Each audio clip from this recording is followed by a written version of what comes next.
BNP রাষ্ট্র ক্ষমতায় আগামী নির্বাচনে না আসা মানেই রাষ্ট্রের অর্থনীতি তথা রাষ্ট্রের স্তম্ভ কিন্তু বিনষ্ট হয়ে যেতে পারে এবং রাষ্ট্র কিন্তু চরম চরম একটা মানে দুর্দিনের মধ্যে পড়বে। ভোটটা করতে দেন, জনগণ যাকে খুশি তাকে ভোট দেন। আপনি এই ভোটার মাইগ্রেশন করতেছেন, আপনি জাল সিল বানাচ্ছেন, আপনি ভোটার আইডি নাম্বার নিচ্ছেন, আপনি বিকাশ নাম্বার নিচ্ছেন, আপনি বুরকা অতিরিক্ত বুরকা অর্ডার দিয়ে বানাচ্ছেন, আপনি মাস্ক বানাচ্ছেন। By why you are running after hypocrisy? আপনি তার চেয়ে জনগণের কাছে যান পরিচ্ছন্নভাবে ভোট। একটা মঞ্চ তারা হাদির বিচারের কথা বলছে। হাদির বিচার প্রক্রিয়া আপনি নিশ্চয়ই জানেন যে চার্জশিট দেওয়া হয়েছে এবং বিচারটা চলমান আছে। এই চলমান প্রক্রিয়াকে আইন প্রয়োগকারী সংস্থার কাজকে কিছু উশৃঙ্খল লোক কি করলো, তারা রাস্তায় বের হয়ে গেল, বের হয়ে পুলিশের উপর ইট পাটকেল নিক্ষেপ করলো, বিশৃঙ্খলা করলো, যেখানে নির্বাচনের আছে আর মাত্র 4 দিন। এই 4 দিন আগে এই ধরনের কাজ করা তার মানে হচ্ছে নির্বাচনের পরিবেশটাকে, নির্বাচনকে বিলম্বিত করা বা নির্বাচন না করার জন্য একটা পক্ষ বাংলাদেশে অনেক আগে থেকে কাজ করতেছে। এখন সর্বশেষ চেষ্টা হয়তো তারা করতেছেন যে নির্বাচনটাকে পিছিয়ে দেওয়া যায় কিনা বা নির্বাচনে কোনো ধরনের বিশৃঙ্খলা সৃষ্টি করা যায় কিনা, কিংবা নির্বাচন নিয়ে মানুষের মধ্যে এক ধরনের আতঙ্ক সৃষ্টি করা যায় কিনা, যাতে করে ভোটার উপস্থিতি কম হতে পারে। যে গোষ্ঠীটি এই কাজটা করতেছে তাদের যে দলীয় দর্শন বা তাদের একের পর এক ধারাবাহিক বিভিন্ন ধরনের অপরাধের সাথে তারা জড়িত। এমনকি আপনি দেখেছেন যে লক্ষ্মীপুরে তাদের নেতার নেতৃত্বে জাল সিল তৈরি করা হচ্ছে। এখন জাল সিল যারা তৈরি করতেছে তার মানে তারা তো নিশ্চয় ব্যালট পেপার পেয়ে গেছে, অথবা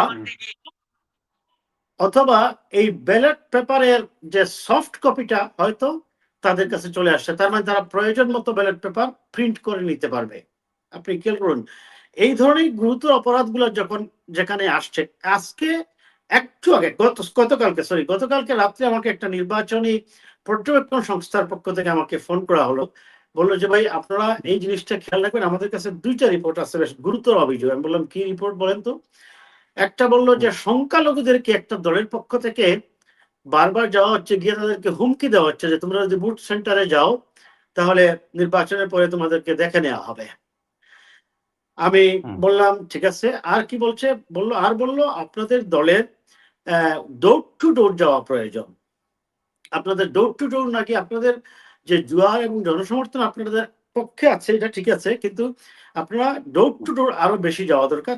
অন্য আরেকটি পক্ষ দেখা যাচ্ছে এই 2টা, তারা বললো যে আমরা মানে যতটা অবজারভেশন পেয়েছি যে নির্বাচনে মানে 2টা দলের মধ্যে ভিন্নতা, এর মধ্যে তারা বললো এই 2টাকে আমরা সিরিয়াসলি নিয়েছি। এবং একটি যে সংখ্যালঘু সম্প্রদায়কে দেখুন, বিএনপি এর আগেও দেশের 3বার রাষ্ট্র ক্ষমতায় ছিল এবং সংখ্যালঘুদেরকে কারা গিয়ে হুমকি দিতে পারে এটা নিশ্চয়ই আপনাদের ভালো জানা আছে, যে সংখ্যালঘু সম্প্রদায় চলে গেলে। এমনকি আরেকটা অভিযোগ আসছে এটার সাথে, যে বলা হচ্ছে যে যেহেতু আওয়ামী লীগ এখন নির্বাচনে নেই।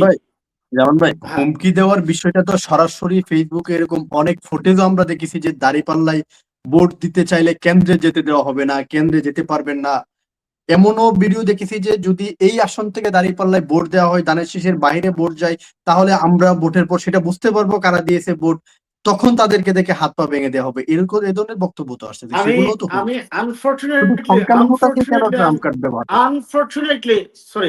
আনফরচুনেটলি আমি এ ধরনের কোনো ভিডিও শুনি। আমি একটা ভিডিও শুনেছিলাম লক্ষ্মীপুরের একজন নেতার জামাতের, এবং আরেকটা জায়গায় রাজশাহী বাগা সম্ভবত, যে ওনারা এই 2 জায়গায় আমি শুনেছি যে লক্ষ্মীপুরে উনি বলছেন যে আমাকে ছাড়া এখানে ভোট চাইতে কে আসবে, এই এলাকা আমার। আর বাগার রাজশাহী বাগার সম্ভবত ওই এলাকায় একজন জামাতের নেতা বলছেন কেউ জামাতের বিপক্ষে ভোট চাইতে গেলে হাতের কবজি কেটে দেবেন তিনি। আমি বিএনপির কারো যদি পেয়ে থাকেন আপনি আমাকে ভিডিওটা পাঠাবেন, যদি বিএনপির কেউ এরকম কেউ বলে থাকে। জামাতেরটা যে মানে আপনি জামাতেরটা পেয়েছেন মানে বিএনপিরটা পান নাই। আমি একেবারে স্পেসিফিক বললাম তো, একজন হচ্ছে জামাতের লক্ষ্মীপুরের, আরেকজন হচ্ছে জামাতের রাজশাহীর বাগান। আমি আপনাকে প্লেসটা উল্লেখ করে দিলাম। এখন এই ধরনের, বাট উনি প্রার্থী না। যারা বলছেন, আমি আগেই বলছি, এটা জামাতের যে নেতা ক্যাম্পিং করছেন বা বক্তৃতা দিচ্ছেন, প্রার্থী বলেন নাই। এখন প্রার্থী না বললে হয়তো বা নির্বাচন কমিশন কেন আইনগত ব্যবস্থা নিতে পারবে না? প্রার্থী না বললেও তার পক্ষে তো কথা বলা হচ্ছে। সে যদি বিএনপি কেউ বলে, আই এম নট ডিনাইং, যদি কেউ বলে অবশ্যই তার বিরুদ্ধে আইনগত ব্যবস্থা নিতে হবে।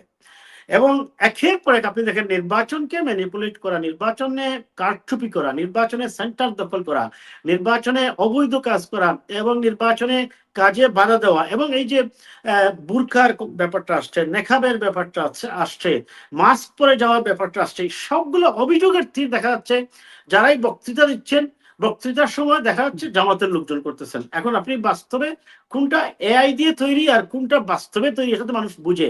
আমি নিজেও বের করতে পারবো। আমার নিজের যেহেতু বাংলাদেশে আমার ফিজিক্স এবং ইংল্যান্ডে আমার অ্যাপ্লাইড কম্পিউটিং এর ব্যাকগ্রাউন্ড আছে, আমি এগুলো স্ট্রেটলি বলে দেবো।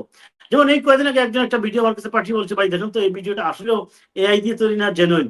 আমি তাকে জাস্ট উইদিন 20 সেকেন্ড আমি বলছি না এটা জেনুইন, এটা জেনুইন। ঠিক আছে, কাজে এটা আপনি হয়তো বা সাধারণ মানুষ বুঝবে না, কিন্তু ওই দলের প্রত্যেকটা দলেই তো কিছু না কিছু এক্সপার্ট আছে, তারা তো এগুলো বের করে ফেলবে। যাই হোক, আমি যেটা বলছি যে যদি এ ধরনের এই কাজগুলো আমরা করি, সে যে দলই করুক, যে সংখ্যালঘুকে হুমকি দেওয়া কিংবা বুট কারচুপি কিংবা জাল সিল বানানো, ভাই তাহলে আমি শেখ হাসিনাকে কেন সরালাম? আমি শেখ হাসিনাকে কেন 1500 মানুষের জীবনের বিনিময়ে সরালাম? এই জন্যই তো শুনিয়েছি যে আমি দামি নির্বাচন করেছে, বোঝাপড়া নির্বাচন করেছে, দিনের ভোট রাতে করেছে। চাইতে পারেন, যেমন আইডি যেমন চাইতে পারেন, তেমন কোনো নারী কাপড় খুলে ফেলা হবে সেটাও তো বলতে পারেন। আমি তো বলছি, আমি আসছি আমি এই জায়গায়। আইডি চাওয়াটা যদি কতটুকু অপরাধ বা কাপড় খুলে ফেলাটা কতটুকু অপরাধ, কোনটাকে আপনি সেটা বলা উচিত, তার যেটা বলা উচিত ছিল, ওই আবারও লক্ষ্মীপুরের ঘটনাটা আসছে। লক্ষ্মীপুরে 4 জন মহিলা জামায়াত কর্মী ভোট চাইতে গিয়ে আইডি চেয়েছে এবং তাদের বিকাশ নাম্বার চেয়েছে। ওইখানকার স্থানীয় লোকজন তাদেরকে আটকিয়ে রেখে পুলিশের কাছে দিয়েছে। যিনি এই বক্তব্যটা দিয়েছেন, কে দিয়েছেন আমি জানি না। আপনি নারায়ণগঞ্জের একজন প্রার্থী, সেটা কি দেখেছেন যে উনি সরাসরি টাকা দিচ্ছেন, প্লেটে করে টাকা দিচ্ছেন নির্বাচনের আগে? আমাদের একটা সমস্যা কি জানেন, আমরা সাংবাদিক সাইনবোর্ডটা আমাদের ইয়ের মধ্যে লাগাই, কিন্তু প্রশ্নটা হচ্ছে আমরা যখন ওয়ান আইড ম্যান বা এক চুকা মানুষ হয়ে দেখি। আমি তো একবারও বলি নাই যে বিএনপি কেউ করলে যদি করে এটা অন্যায় ঠিক করেছে, আমি বলছি সেটা অন্যায় করেছে। আমি ক্লিয়ারলি বলছি যদি কেউ দিয়ে থাকে সেটা অন্যায় করেছে। কিন্তু সমস্যা হলো আমরা যখন এক পক্ষেরটা দেখি আরেক পক্ষেরটা দেখি না বা প্রচার করতে চাই না, আমরা ওয়ান আইড ম্যান হয়ে ব্লাইন্ড হয়ে যাই। আমরা অনেক ক্ষেত্রে দলকে সাপোর্ট করে, সে যে দলের হোক। আমি স্পষ্ট কথা হচ্ছে, মানুষ শান্তিপূর্ণভাবে ভোট কেন্দ্রে যাবে, কোনো ধরনের নেকাব পরার নামে পুরুষ মহিলা সেজে ভোট সেন্টারে যাবে না। এবং এই অভিযোগগুলো কিন্তু সব ঘুরে ফিরে জামাতের বিরুদ্ধে আসছে, কারণ যেখানেই ধরা পড়ছে জামাতের লোক পাওয়া যাচ্ছে। আপনি ভোট চাইতে গিয়ে কেন আপনি আইডি নাম্বার চাইবেন? আপনি ভোট চাইতে গিয়ে আপনি বিকাশ নাম্বার কেন চাইবেন? এই যে অবস্থাটা আমি এই জন্য বলছি। এবং এই যে ভোটার মাইগ্রেশন, আরেকটা অভিযোগ, ভোটার মাইগ্রেশন যেটা অস্বাভাবিকভাবে বলা হচ্ছে, চাকরির সুবাদে হতে পারে, কিন্তু যখন কোনো আসনে, আমার ওই ফোনটাতে, আমার যদি অন্য ফোনটা থাকতো তাহলে আমি দেখাতাম, একটি আসনে দেখা যাচ্ছে যে 1,04,000 ভোট মাইগ্রেশন হয়ে গেছে। এটা কিভাবে সম্ভব? আপনি আমাকে বলেন, এখানে কি সব সরকারি চাকরিজীবী বলেন বা ব্যবসা যারা করে তারা বলেন বা বাড়ি বানিয়ে ওই জায়গায় আসলো, এই 2-3 মাসে 1,04,000 ভোট মাইগ্রেশন হয়ে যায় একটি আসনে? তার মানে এই যে অসৎ উদ্দেশ্যটা, আমি সুস্পষ্টভাবে বলছি, শেখ হাসিনাকে আমরা তো সরিয়েছি এই কারণে, আমাকে ভোটটা করতে দেন, জনগণ যাকে খুশি তাকে ভোট দেয়। আপনি এই ভোটার মাইগ্রেশন করতেছেন, আপনি জাল সিল বানাচ্ছেন, আপনি ভোটার আইডি নাম্বার নিচ্ছেন, আপনি বিকাশ নাম্বার নিচ্ছেন, আপনি অতিরিক্ত বুরকা অর্ডার দিয়ে বানাচ্ছেন, আপনি মাস্ক বানাচ্ছেন। By why you are running after hypocrisy? আপনি তার চেয়ে জনগণের কাছে যান, পরিচ্ছন্নভাবে ভোট চান, জনগণকে বলেন যে ভাই তোমাদের যদি আমাদের ভালো লাগে ভোট দাও, আর না দিলে আমি যাকে খুশি তাকে দাও। পুরো ফেয়ার ইলেকশনে জামাত না যদি কমিউনিস্ট পার্টি আসে, আমার কোনো আপত্তি নেই। আপনি ইলেকশনটা নিরপেক্ষ করতে দেন। এখন আপনি মনে করছেন,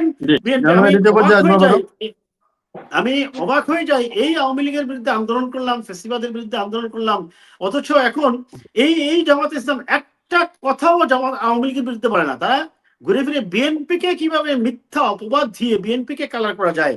আমার তো কাউকে অপবাদ দিয়ে কালার করার প্রয়োজন নেই, জনগণকে সিদ্ধান্ত নিতে দেন যে বিএনপি যদি চাঁদাবাজ হয় বিএনপি প্রত্যাখ্যান করবে। বিএনপি যদি মানুষ মনে করে যে এই মুহূর্তে রাষ্ট্র পরিচালনার জন্য সবচেয়ে উপযোগ্য এবং রাষ্ট্রকে একটি স্থিতিশীল কাঠামোতে দাঁড় করানোর জন্য বিএনপি হচ্ছে একমাত্র এবং একমাত্র বিকল্প, বিএনপি রাষ্ট্র ক্ষমতায় আগামী নির্বাচনে না আসা মানেই রাষ্ট্রের অর্থনীতি তথা রাষ্ট্রের স্তম্ভ কিন্তু বিনষ্ট হয়ে যেতে পারে এবং রাষ্ট্র কিন্তু চরম চরম একটা মানে দুর্দিনের মধ্যে পড়বে। এটা জনগণকে বলতে দেন, তারা যদি মনে করে তাহলে তারা ভোট দেবে। আপনি জোর করে কেন প্রেশার ক্রিয়েট করতেছেন তাদেরকে?